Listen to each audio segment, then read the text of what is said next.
the very existence of some landscapes is always in doubt. The irony is, we often want to preserve unchanged their changing beauty. Absolutely magnificent. I mean, it would be wonderful, wouldn't it, if it went on for thousands and thousands of square miles. You can see a long way, and there's always a surprise, hidden surprise around the corner. It's wonderful, really.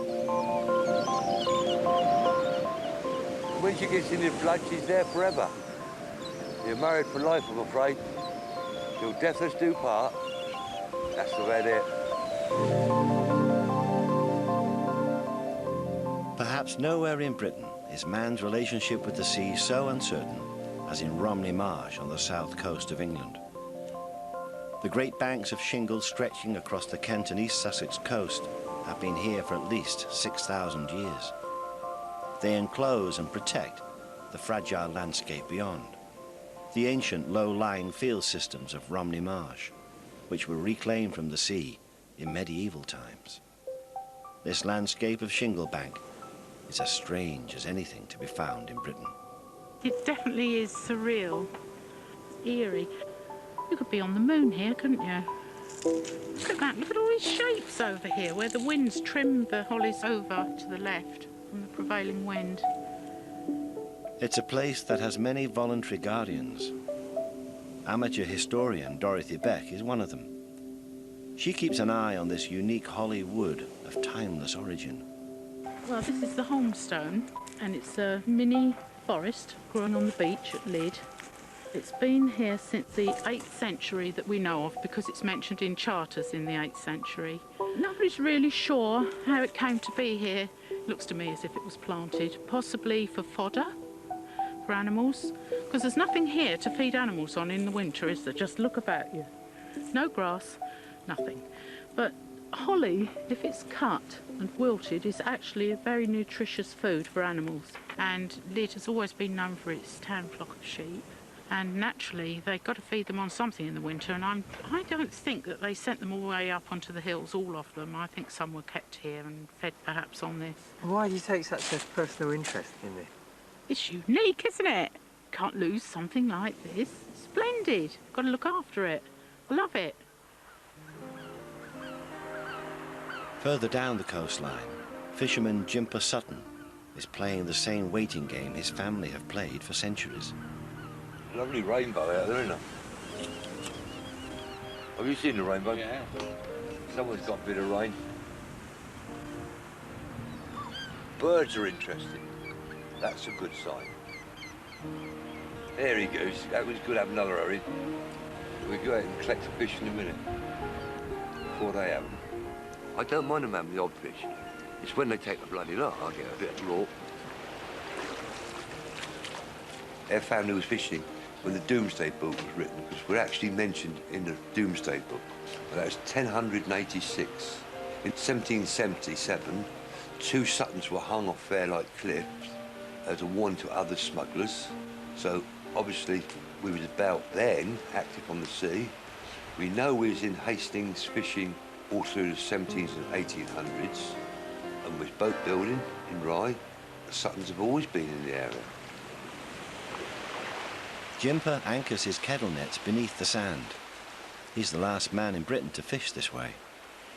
He comes down twice a day at low tide to check his luck, and the catch is always unpredictable. Lots of little turbot like that.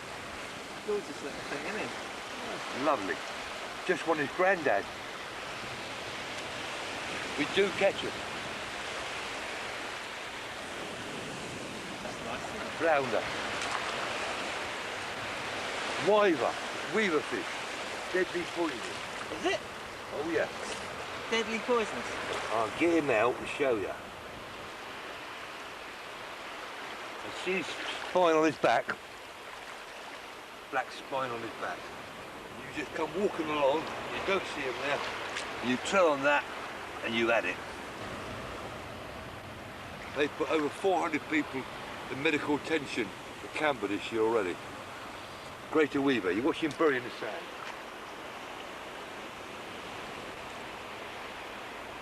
There he goes. Apart from unwanted visitors in Jimper's nets, Today's catch is mostly herring, a fish he may have trouble selling on. Housewives won't cook herring nowadays because they make the house smell. They buy tinned herring, if they buy herring at all. So, when you were a boy, what did you eat? Bloody herrings every day in the winter. We don't expect to catch any fish in the daytime this time of year. We catch them all at night when it's dark. 5 o'clock tomorrow morning, it'll be a completely different kettle of fish. Yeah, kettle of fish. This is called a kettle net. It's the old name for it, kettle net, where the expression of kettle of fish comes from. Jimper and Bob are done for the day. But just over the shingle bank, a man with a different kind of net is hard at work. Patrick Roper is an ecologist who monitors the flora and fauna of the extensive shingle beaches and lagoons. It's very interesting to tell what's breeding in there. As you can see, there's quite a lot of different insects in the net. There's a nice bright green one there. Very attractive things, really. Very small, but very pretty. Patrick's methods, however, are a little eccentric. People always think I'm either mad or on drugs when I'm doing this, you see, because I got tube. But when I actually get the insects out of the net, like this, people usually walk off very rapidly in the other direction. You know, they say, oh my God, what is he doing? But this is far and away the best way of getting them out, because you don't actually lose any like this, you see. They can't fly out. You make sure there isn't a bee or a wasp before you put your head in the... No, I don't, no, that's the trouble. I just plunge my head in and, you know, I've got bumps all over my head, really, where I've been stung by bees in the net. Such discomforts have yet to dent Patrick's enthusiasm for the 4 square miles of weather-blasted shingle that make up the Rye Harbour Nature Reserve. It's a very harsh environment, but it's still very good for wildlife, and you get a lot of wildlife here that you don't find in other places. It's very good for migrants, of course. A lot comes across the channel, and we're on the front line of information, if you like, about global warming, because things will appear here first, you know. This is a very special habitat on a global scale. There is very little vegetated shingle anywhere in the world. There's a little bit in Japan, and some in South America, and a little bit over the channel in France. The conditions for creating it are very special. You need a chalk cliff with the flints in, and then the kind of scouring tide that can wash it up the coast. And you can probably just see Camber Castle over there. That was built by Henry VIII in the 16th century to guard the coast, and it was on the coast, and it's on one of these shingle ridges that was there at the day. 500 years ago, the sea would have been lapping at this bank. We would have been looking down onto the sea, and you can see the way that the shingle ridges have built up during that period gives that very, very characteristic appearance. In fact, some of them have still got bare shingle. The vegetation has not conquered a few small bits. And the sea is now just over a mile away, so it's a long, long way out. Jimper's family have had to suffer not just shifting coastlines, but changing regulations over their catches. The Environment Agency were going to come down saying, you're banned, we're not having you fish on our beach again because you catch our sea trout. And we said, well, we got a charter from Queen Elizabeth I. We've always done it, we always will do it. We're not stopping because of your bloody sea trout. And they said, well, if you want to carry on doing it, you've got to be historic. And we looked at each other, me and Bob, and thought, God, we're ancient. So we now fish under an ancient charter. So when people call me old now, I shall have to accept it, I expect. A familiar figure in this marginal landscape is Royal Academy artist Fred Cuming. He returns here year on year. He has found that the delicate interplay of light and form at Rye Harbour is just what he's looking for. I'm just playing around with the shapes at the moment, you know, I just trying to see how it might fit together. That jetty coming down and the some of these shapes through here. And the tide is going to come, I don't know if it's still going in or out, I'm not quite sure. What tends to happen is you start painting and all of a sudden you find a boat is sort of sailing up, you know, right in front of where you don't want it to be and so on. And the water comes So that you start, I want to get something about these shapes fairly quickly. I painted a lot in the landscape for a long time, and then this place began to sort of catch my eye more and more. It sort of gave me a new kind of problem, you know, just about space really, which I liked. Skies, of course, you know, I mean, when you're on the marshes like this, you know, wherever you look, you've got a very level, low landscape, and so the sky becomes very dominant. And so, you know, that's something that really began to get to me. I love all this anyway. I mean, it's a little bit of heaven, isn't it? Yeah, I mean, just to be able to come and enjoy this, absolutely marvellous. I mean, the thing is that, you know, when I come out, I see something that I want to paint and probably get as much as I can down as quickly as possible. I don't try and finish anything here. I'm fumbling around here, you see, just putting down some shots, just to see if I'm getting somewhere near the sort of colour of the water. It's got a lovely umber quality to it. What interests me is the kind of setup of this light. But the light is going to change, you know. If I come down here tomorrow, the chances are it'll be totally different. So, you know, I want to get as much about that sort of thing as I can, the atmosphere. But the thing is being here and seeing it. That's the main thing. The vagaries of the light are reflected in the unpredictability of the shoreline. In a south coast storm, each wave moves a lorry load of shingle, and thousands of lorry loads are needed to take the shingle from one end of the beach back to the other to save it from being swept away. If the shingle bank were breached, Romney Marsh behind would be flooded, a disaster for a landscape so hard won from the sea over the centuries. I think now with changes in sea level and global warming and things like that, decisions will have to be made as to whether it's even going to be possible in the long-term future to keep places like this from, you know, the natural course of events. There is plans afoot to put a new sea wall just out there in this field, right the way down to Roy Harbour. Forget about that one, let the sea take all that land, have it for bird reserve. Have you ever heard such nonsense? Give England the way to the sea. I mean, you can build huge concrete walls that cost millions of pounds and so forth, but I think that's a bit King Canute-ish, really. The sea will ultimately do what it wants to do, and human beings won't stop it. It's not surprising that Romney Marsh is known locally as the gift from the sea.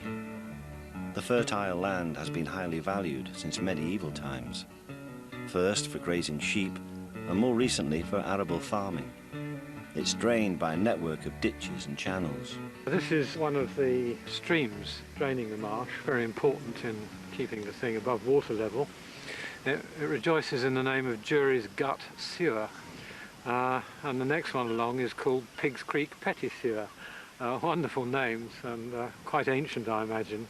They're not sewers, of course. They don't carry that sort of material. It is good, clean water these days. Is it still fairly managed landscape today? Oh, very much so, yes. There are sluice gates to control the water levels, and there are many places around the area where there are controls still in place to make sure that flooding doesn't occur. There were attempts to drain bits of it even before the Romans. There are still one or two places in the area where you can see large reed beds, which give an indication of what the countryside would have been like.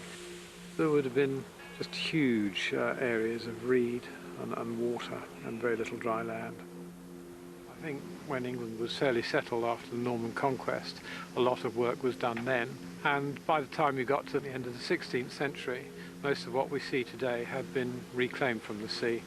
So it was a long process over a period of perhaps about 1,000 years, and that went on further and further and further across the marsh towards Rye over there in the distance, and eventually it caused the harbour at Rye to silt up because there was no longer the scouring action, and having been one of Britain's major ports, it virtually ceased to exist as a port, just became very, very small trade and declined. And why it's such an attractive town today is that an awful lot of the houses that were there in the Tudor heyday have been preserved more or less as they were.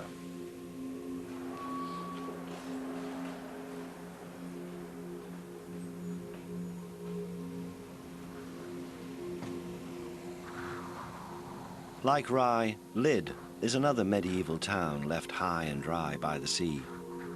In this flat landscape, the best view of it is from its magnificent church tower. Oh, Gran, don't be ridiculous. Look, I've got a long skirt and everything. You're a horror. If you dare film me doing this, you'll be in trouble.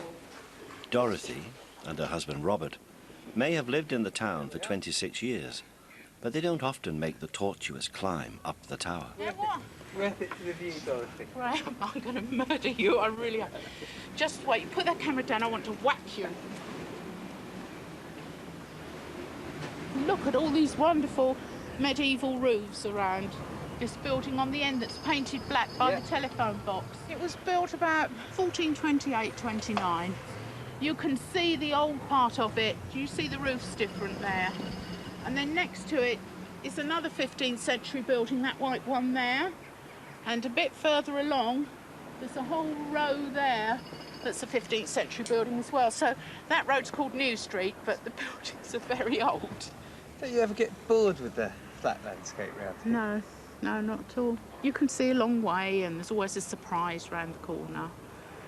It's wonderful, really. When I go to the hills on holiday, I actually get a bit claustrophobic and a bit worried. I can't see far enough and I want to get back. And then when we come back, we always drive through Lydd and we come along and we pretend we're on holiday. And I say to Robert, look at this enormous church. What on earth do people do here? You know, a huge place. And then we drive round to the right and have a look at that and say, isn't this charming? Wouldn't it be nice to live in one of these houses overlooking this green area? Look at it anew, don't you, after you've been on holiday, because you do tend to just take for granted what you've got on your doorstep. Not much escapes the notice of these two amateur sleuths. Between them, they've been plotting the history of the Marsh settlements. Dorothy has a special love of buildings and people, but Robert's fascination is for what lies below ground. My particular interest is resistivity surveying, which is a means of non-invasive archaeology where you can detect underground features without actually digging by passing electrical currents through the soil. I've been working on this type of thing for some years now, and it's probably one of my main interests in archaeology, this type of thing. It's all right, he makes the gear himself, you see. Yeah. And he comes up with the most extraordinary looking machines. You've never seen anything like it. Oh, yeah.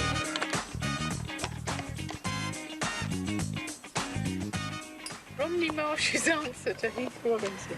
Oh, yeah. Come back next week. How do you put up with it, Robert? I usually live at home. That's the easiest way of putting up with her. Thanks. Right, let's try it then. 560. We're considering that the road behind us may lead down to a port, and we're hoping to find buildings which would be along the side of this road if it were actually leading to a port. You mean an ancient port? Yeah. How many miles away are we from the sea here? As the crow flies, about 8. 8 miles. Yeah. So ships were coming up to the edge of the marsh? Oh, definitely, yes. Ships would have been able to access Appledore from quite early times until relatively recently. And nobody's found a port yet? No. Looking for a port 8 miles inland is not as crazy as it seems in this changing landscape.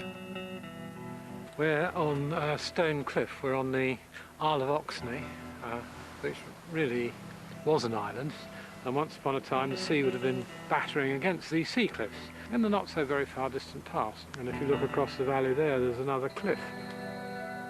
It always fires the imagination to think that the Romans used to sail up the River Rother. So if we were sitting here in the late Iron Age, we might have seen some Roman galleys come sailing past and disappear up the valley in that direction. You know, I really know this. I feel really rooted in this area now. In a sense, I wish that I'd been an ecologist all my life, but it didn't quite work out that way. I was a management consultant. I was also a marketing director of Alton Towers. I was head of publicity for the English Tourist Board for many years. So I'm enjoying a few late chrysanthemums, really, by doing this. There's a synergy, a symbiosis between this area and myself. And you do get that sense of a very living history around here. You feel that all those past centuries are somehow still with you. And I think unless you've lived in a place for a long time, you can't actually get that feeling. You have to know it in great detail. You have to know that the lumps and bumps in the ground or where something dramatic happened in the past or interesting happened in the past. But many of the lumps, bumps and ancient waterways crisscrossing Romney Marsh's sheep pasture have been lost forever. Levelled embankments and filled-in ditches are now just shadows in a landscape redrawn for 21st century intensive agriculture. Only a few fragments remain to tell us Romney Marsh's long story of sheep farming. The passing of a way of life is emphasised by the abandoned homes of the lookers, the shepherds who once worked the marsh. In the 19th century there were over 300 of these, but they were down to about 54, something like that. By the 70s there are records of lookers actually living in them with their families. That's known from the diary of a man midwife who was at Lydd, and babies being delivered in a couple of sheep houses, one called Mead Sheep House and one called Tor Sheep House. Originally they had sheepfolds round them to bring the sheep up and trim their feet, and they very often had a dipping tun as well. This till recently had bits of fold around it, you know, wooden fencing, but it's all gone now. Swept it away so that they can get the large combines and things onto the fields. And there's still one farmer still farming in the old way, and that's Ted Baker down at Beachbanks Cottage, and he's the last one really.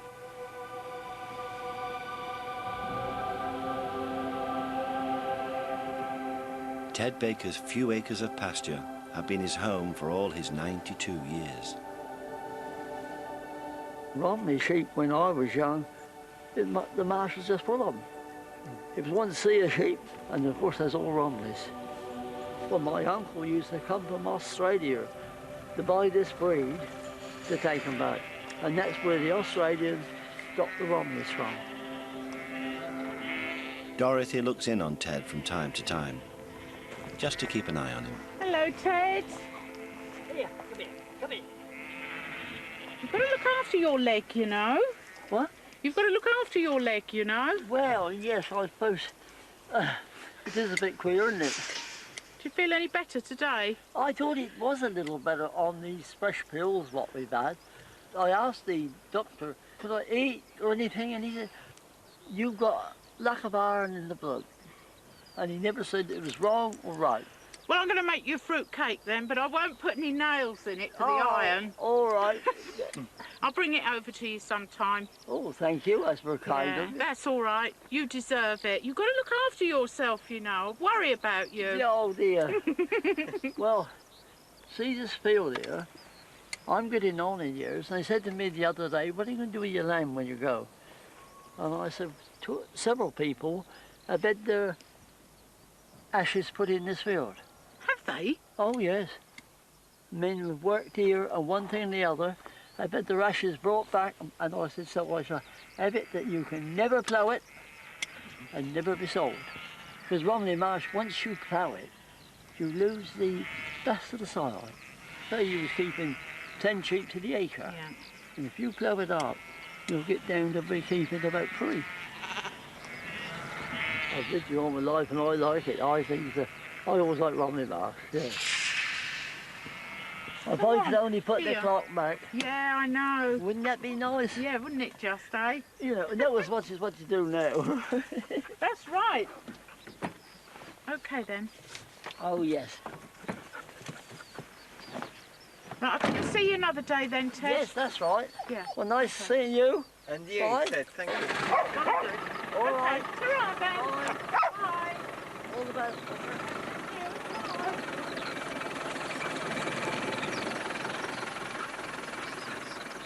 Don't make them like that anymore, do they? No. No. It's awful, isn't it? You know, when if he's not here anymore. It's just that he's not as well as he was, you know. He's soppy, don't take any notice of me. Unbeknown to Dorothy, this was to be Ted's last few weeks on the farm. He died soon after, and his ashes were scattered over his beloved pastures.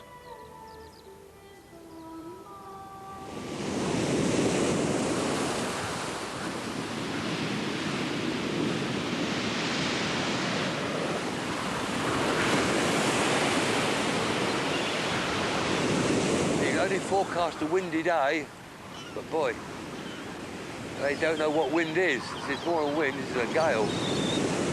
It's a good day for bass. The bass, they love this now.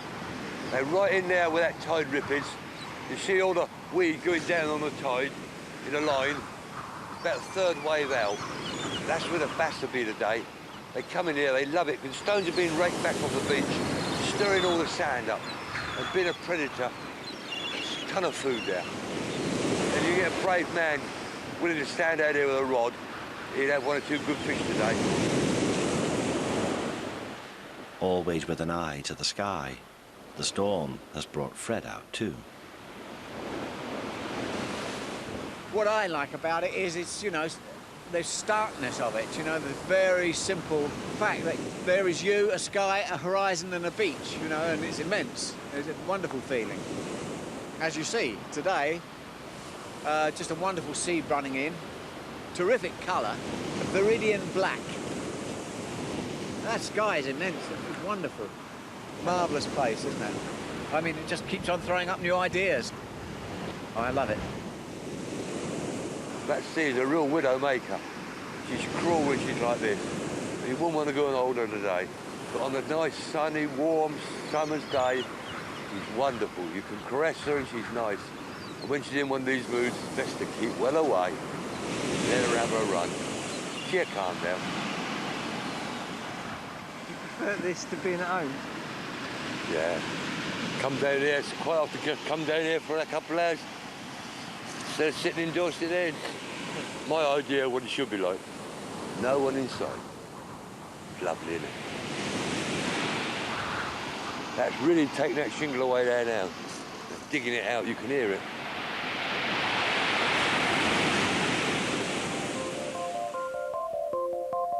For the moment, the battle to retain the precious shingle bank is being won. And for those who live here, its continued existence is both a reassurance and an inspiration. It would be wonderful, wouldn't it, if it went on for thousands and thousands of square miles. We have to really treasure these spots of wilderness, because that's what they are, that are increasingly scarce in our world. And wilderness is terribly important to people. Perhaps it's a sense that there's somewhere to go, maybe even a sense that there's somewhere to conquer. You know, we're not masters of absolutely everything. And I think perhaps human beings have a need to think that there are parts of the world where we're not in charge.